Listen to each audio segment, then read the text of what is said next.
Now this hour we start in Europe, where according to a UK news agency, 154 convicted Hamas terrorists released by Israel under the recent Gaza ceasefire deal are currently staying at the five-star hotel in Egypt. Undercover journalists stayed at the hotel. Among the men that included senior Hamas commanders, ISIS affiliates and convicted bombers. The report says that the former prisoners are living in luxury alongside unsuspecting Western tourists, with some expected to be relocated soon to countries such as Qatar, Turkey and Tunisia.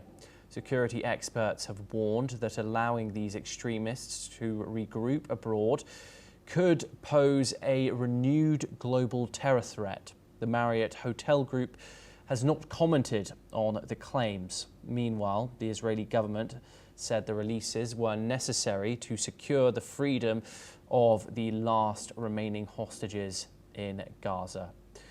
We are now joined by Saul Sadka. He's a security analyst and author, and he joins us live from Tel Aviv to discuss this further. Thank you very much, Saul, for joining us here on NewsX World. It's a pleasure to have you. I was just wondering, first of all, on your thoughts on this story. Of course, this comes from a news agency in the UK.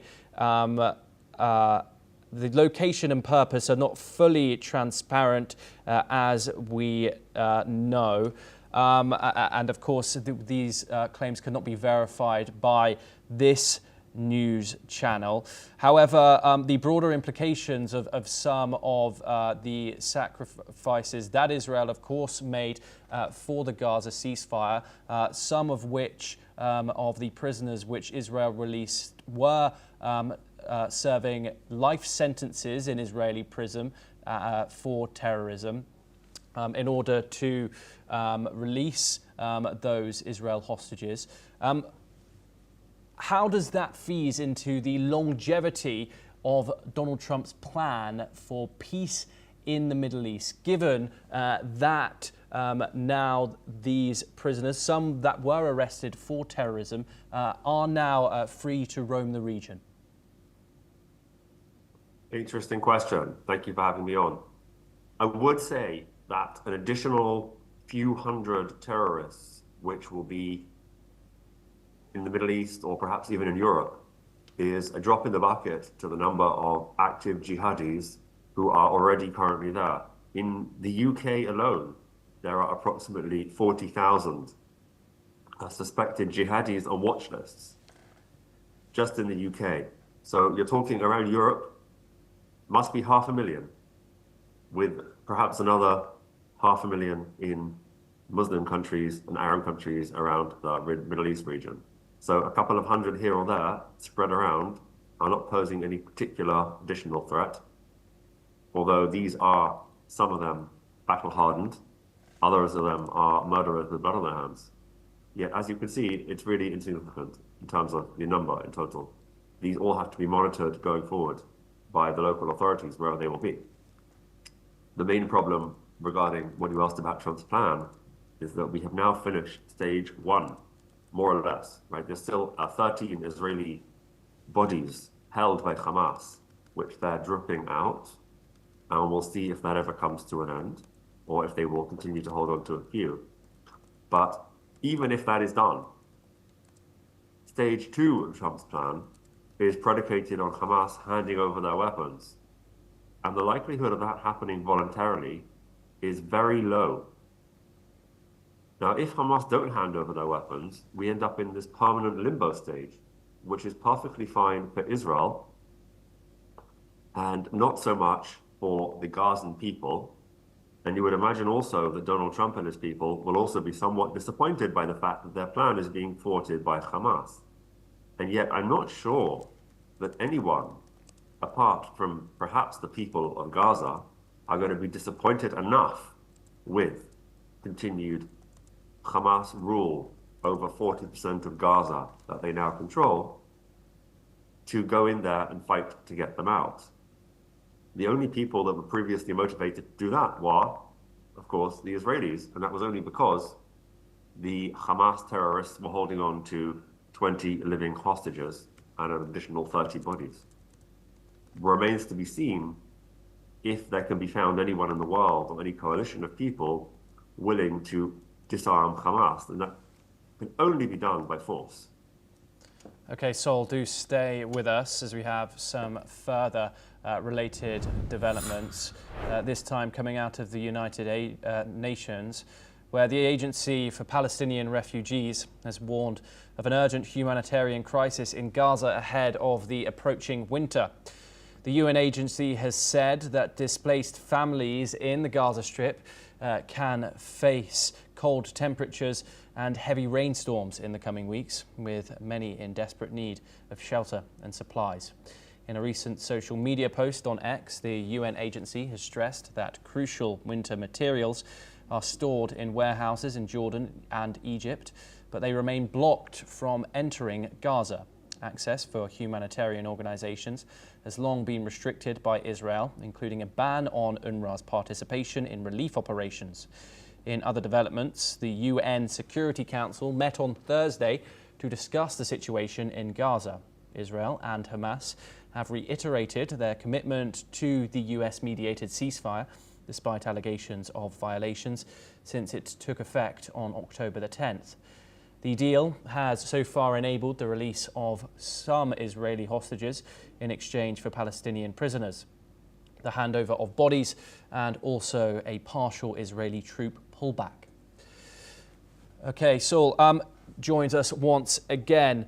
Of course, some would argue that we're about 12 days into this ceasefire now. You said phase one is pretty much done, but many critics have said that phase one agreed on the unrestricted flow of aid into the Gaza Strip. Now, on average, 98 trucks have been entering the Gaza Strip per day. Now, the agreed amount was 600, Sol. Now, with the Gaza winter slowly encroaching, the United Nations is saying that these Gazans who now are returning to their homes, 80% of which are decimated to rubble, they will be very much ill-equipped for the winter. Who bears responsibility for that? The fact that a large proportion of the homes in Gaza are currently destroyed, perhaps 70%, is entirely the responsibility of the groups who rigged them with booby traps, tunneled underneath them, and fired rockets out of them. I think everyone would agree on that. Of course, once you booby trap a house, you have destroyed that house. You haven't destroyed the house when you actually trigger the booby trap. You destroy the house when you plant the booby trap. Okay, but so what I'm asking is, why isn't the full as agreed upon unrestricted aid, the 600 trucks a day, being allowed into the Gaza Strip in order so the displaced population of Gaza can be fully equipped for the upcoming winter months? I'm not sure. I don't know. I haven't seen the details. I know if you look on the X account of COGAT, C-O-G-A-T, they provide the updated and correct numbers of trucks that are getting in. There are no shortages of any kind of basic necessities, such as food or anything like that in Gaza at the moment. There are plenty of videos that you can find that show restaurants reopening, people having parties. Life is returning to normal in the parts of Gaza that remain relatively untouched, and even within the newly founded refugee camps, the tent cities, where the people who have lost their homes are living. They have no shortage of food. They have no shortage of brand new iPhones, which are available for sale. Whether or not, it is indeed extremely upsetting, and I can imagine how awful it must be that the Gazans are now heading, a lot of them, into their third winter living in tents.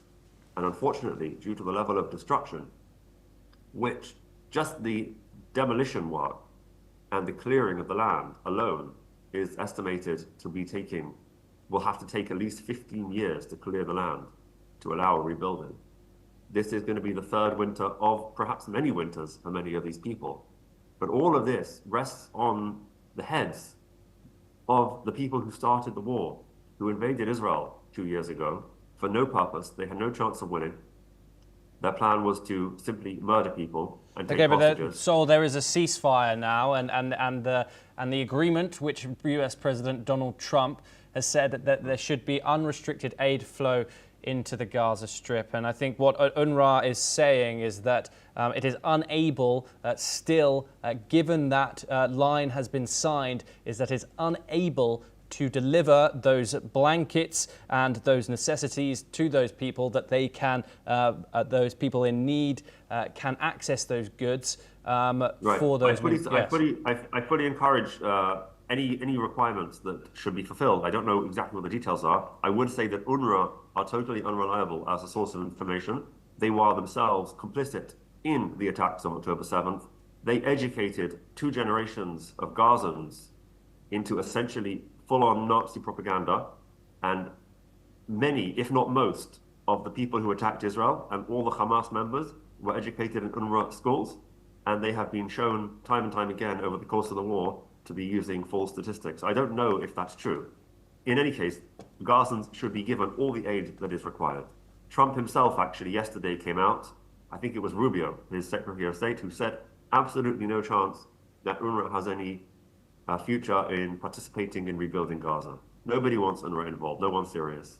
They were part of the problem. They won't be part of the solution, I would say. Okay, Saul Sadka, thank you very much for joining us on the programme. Pleasure to speak to you. We will, of course, here on NewsX World, continue to bring you all the updates as that ceasefire plan flows through the stages. We now move on over to South America next, where Colombian President Gustavo Petro has issued a response after the United States imposed sanctions on him, his family and senior officials. While addressing a large crowd in Bogotá's Bolivia Square, Petro declared that they do not kneel and will not take a step back. The US Treasury blacklisted the president, First Lady Veronica Acosta, his son Nicolas and Interior Minister Almedo Benedetti, freezing any assets they hold in the United States and banning them from travel. Petro dismissed the sanctions, saying he has no money or business ties in the US, and accused Washington of undermining Colombia's sovereignty. Let's in fact listen in to some of the Colombian president's statements. Nosotros no